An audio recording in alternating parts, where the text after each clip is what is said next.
Good morning, I'm John Doe and thank you for joining us. Right off the bat we have a mouth-watering dish that you're sure to love, the veggie stir-fry. Jimson Doe with the report. A mouth-watering dish may be the result, but this scrumptious end had a very humble origin. Meager ingredients, unaware of what lay ahead. It was here that the simple vegetables, meat, spices, and other unassuming pieces of the puzzle were brought together to form the spectacular dish that you at home may enjoy.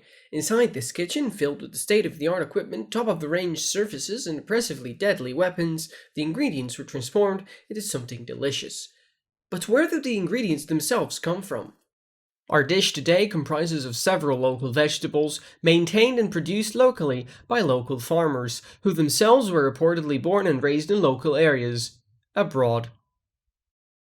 Carrots accompany onions, garlic, ginger, and bell peppers, which in turn are accompanied by soy sauce, rice vinegar, and vegetable oil. And finally, beef. Yes, beef. Produced by the same allegedly local farmers who harvest this delicious meat from these well-bred grass-fed cows. Cows that spend their life grazing out in the fields before being taken inside where, according to Ranger Doss here, they are humanely prepared for selling. The cows are taken inside the building there behind me and they're shot in the head.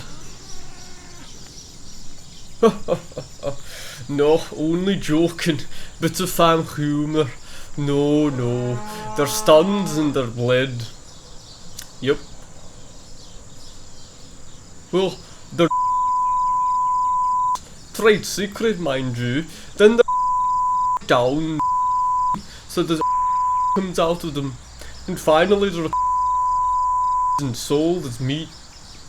This particular specimen was murdered a few weeks ago before being delivered to us last night in preparation for today's show.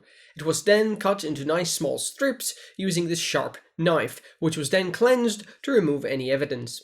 I also wore these gloves so as not to contaminate the scene with any fingerprints.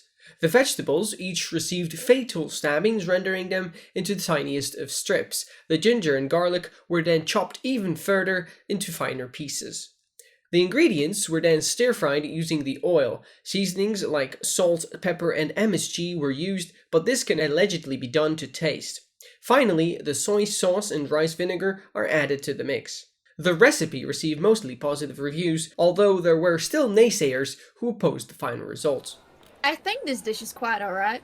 My daughter seems to like it, so that's good. Oh yes, I do like me some stir-fry. Very good, yes. Oh wow, that's good, wow! And it tastes just like real meat. No, this is simply absurd. This dish is all wrong. You've used way too much seasoning and added MSG. Everyone knows it's not good for you. Everyone. Could have used a bit more MSG if I'm honest. Nah, it's alright. I'm sorry, what do you mean it is real meat? All in all, people seem to enjoy the recipe, with more than 50% agreeing that it is worthy of being cooked by them at a future date, and 10% even admitting that it reminded them of their childhood. One was quoted as saying, "Just like me mum used to make."